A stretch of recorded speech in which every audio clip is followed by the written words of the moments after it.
گویا کہ علماء حق کی جگہ علماء سو کو دینے میں ایک بہت بڑا کردار ان کا خود کا بھی ہے. تو اس کے نتیجے میں ہوا کیا؟ اس کے نتیجے میں ایک ایسا طبقہ معاشرے کے اندر وجود میں آیا کہ جس کا علم نافع سے بھی تعلق نہیں تھا. انہوں نے قرآن و حدیث سے ہٹ کر بات کی. پھر وہ جو تقلیدی جمود ہے نا شیخ، اس کے اندر جو کمی تھی وہ اس کمی کو پورا کر دی کہ جی لوگ جو ہے وہ دلیل تو مانگتے نہیں ہیں، وہ عالم پر ایسا بھروسہ کرتے ہیں مثال کے طور پہ کہ جی عالم دین نے کہہ دیا تو وہ حرف آخر ہے، اور اگر سوال کیا جائے اس پر تو اس کی طرف سے ایک ایسا جواب دیا جاتا ہے کہ جی آپ کو سوال کرنے کا حق نہیں ہے کیونکہ آپ کو کچھ پتہ ہی نہیں ہے. شیخ ویسے میں مذاق میں چلی جائے گی بات، لیکن مثلا جب وہ کھجور سے مدنی کیڑا نکلنے والی باتیں بھی جب کریں گے، اللہ اکبر، آپ دیکھیں نا کیا کیا مزاج بنائے لوگوں نے. استنجا کرنے والی باتیں جب ہوں گی، استنجا کا طریقہ روزے کی حالت میں، کیڑا جو ہے وہ مدینہ واپس پہنچا کے آنا ہے، مثلا یعنی اس قسم کی جب باتیں ہوں گی اور سننے والے مطلب اس کو تو نہیں پتا نا کہ یہ علماء حق میں سے اصول میں سے، وہ تو اس کو ایک منصب پہ دیکھ رہا ہے، ایک جگہ پہ دیکھ رہا ہے کہ بھائی یہ ایک اپنے آپ کو عالم کہتے ہیں تو وہ عالم ہے. اب وہ عجیب و غریب، اب مطلب ایسی بھی میں نے چیزیں سنی کہ جی مطلب وہ نا وہ بچوں کو پڑھایا جا رہا ہے کہ نہیں سورج رکا ہوا ہے اور چاند مطلب سورج جو ہے وہ آ رہا ہے جا رہا ہے اور زمین رکی ہوئی ہے، اور یہ ہمارے حضرت صاحب بیان کر کے گئے. بزرگوں کو خانہ کعبہ جانے کی ضرورت نہیں ہے، کعبہ خود ان کے پاس آتا ہے، اور پھر وہ اس طرح کی جب باتیں اور مزاج بنا دیا گیا لوگوں کا کہ ہم بھی جیسے یہ باتیں بیان کر رہے ہیں جبکہ ہم اس فیلڈ کے لوگ ہیں مثال کے طور پہ،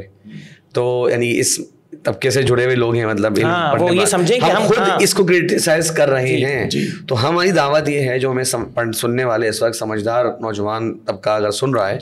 کہ وہ ان ایگزامپلس کو اپنے اوپر اتنا حاوی نہ کر لے کہ اس کی وجہ سے تمام اچھے اور جید علماء سے بھی دور ہونا شروع ہو جائے کہ بھائی کچھ علماء دیکھو یہ باتیں کر رہے ہیں، بلکہ آپ خود جان لیں کہ ہم بھی آپ کے ساتھ شامل ہیں ان مثالوں کو غلط ثابت کرنے میں. اب آپ کو بتانا چاہ رہے ہیں کہ بھائی اس سے آگے چلیے. میں کہہ رہا ہوں یہ بات ہو جائے کہ جیسے ابھی ہم نے ایک توجہ دلائی نا کہ جی ایک بہت علماء سو کا تو یہ کردار ہے، اور علماء سو ایسے ہیں مثال کے طور پہ جو اپنے مثال کے طور پہ خاص مسلک کے دائرے سے باہر نہیں نکل رہے، ٹھیک ہے. پھر وہ تقلیدی جو جمود والی بات ہے، پھر لوگوں اس طرح خود انہوں نے تفرقوں کے اندر لوگوں کو بانٹا ہوا ہے کہ جی آپ کا اس مسلک سے تعلق ہے، آپ اس سے باہر نہیں نکل سکتے. شرک و بدعت کی دعوت دینا، بدعات ہیں، شرک ہے. پھر قرآن و حدیث جو اصل جو اللہ نے اس کو نازل کیا تھا اختلافات کو ختم کرنے کے لیے، اور پھر جو ہے وہ ہدایت کا ذریعہ بنایا تھا، اس میں جب دور کر رہے ہیں، اسی سے دور کر رہے ہیں. جب شیخ پھر عوام کا کردار اور آپ یہ دیکھیں نا کہ یورپ میں ابھی جو ایک اسلام پھیل رہے تھے اسی کے ساتھ، خصوصاً یہ جو فلسطین والا معاملہ ہوا اس کے بعد جو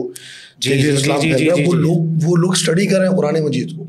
ڈائریکٹلی اسٹڈی کر رہے ہیں، ٹرانسلیشن پڑھ رہے ہیں، اس کی تفسیر پڑھ رہے ہیں، اور پڑھ کے ان کو محسوس ہو رہا ہے کہ بھائی یہ تو مطلب ایسی چیز ہے کہ جس کو آپ چیلنج ہی نہیں کر سکتے.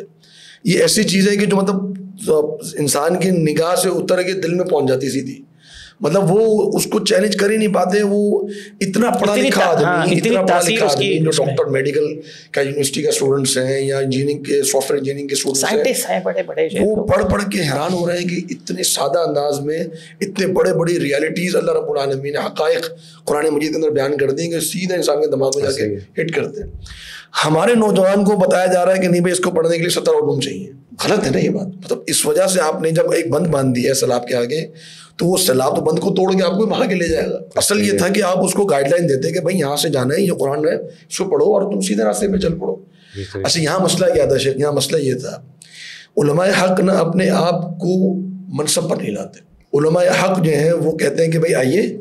اور یہ قرآن یہ حدیث اور جائیے. وہ نہیں کہتے کہ ہمارے پاس رک جاؤ آ کے، بس ادھر آ کے بس اسٹاپ، فل اسٹاپ،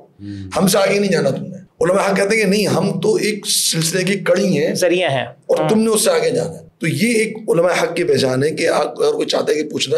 تو علماء حق آپ کو قرآن اور حدیث سے جوڑ دیں گے. وہ آپ کو اپنی ذات تک نظر رکھیں گے، ہم سے جڑ جاؤ، جو مسئلہ ہے وہ ہم سے پوچھ رہا تم. بلکہ ہم تو لوگوں کو تنگ آ کے کہتے ہیں کہ بھائی یہ حدیث رہی، یہ قرآن نہ پڑھ لیا کرو یار، خود بھی کچھ علم حاصل کر لیا کرو. تو ہمارا تو الحمدللہ طریقہ کار یہ رہا، اور یہ ہم نے اپنے اساتذہ سے سیکھا، علماء سے سیکھا کہ یہ طریقہ کار ہونا چاہیے. اس تعلق سے شیخ عوام کی ذمہ داری کیا ہے، اس پر اگر تھوڑی سی اس میں میں یہ سمجھتا ہوں کہ میرے خیال میں کہ عوام کی ذمہ داری یہ ہے کہ اللہ رب العالمین نے حجت تمام کر دی ان کے اوپر. کوئی بھی کسی بھی زبان سے تعلق رکھتا ہو، کوئی بھی وہ لینگویج یوز کرتا ہو، اس کے پاس ڈیجیٹل فارم میں، اس کے پاس ریٹن فارم میں قرآن بھی موجود ہے، حدیث بھی موجود ہے. اور علماء حق بھی ہیں. علماء حق بھی ہیں. مطلب وہ دیکھیں کہ کون سے علماء ہیں جو قرآن کی طرف ریفر کرتے ہیں, کون سے علماء ہیں جو حدیث کی طرف ریفر کرتے ہیں, کون سے ہیں وہ جو کہہ رہے ہیں کہ جو فلانے کی کتاب پڑھ لو اور فلانے کی کتاب پڑھ لو اور فلانے کی فقہ پڑھ لو. تو مقصد یہ تھوڑا سا ڈفرینشیٹ اس سے اندازہ ہو جاتا ہے.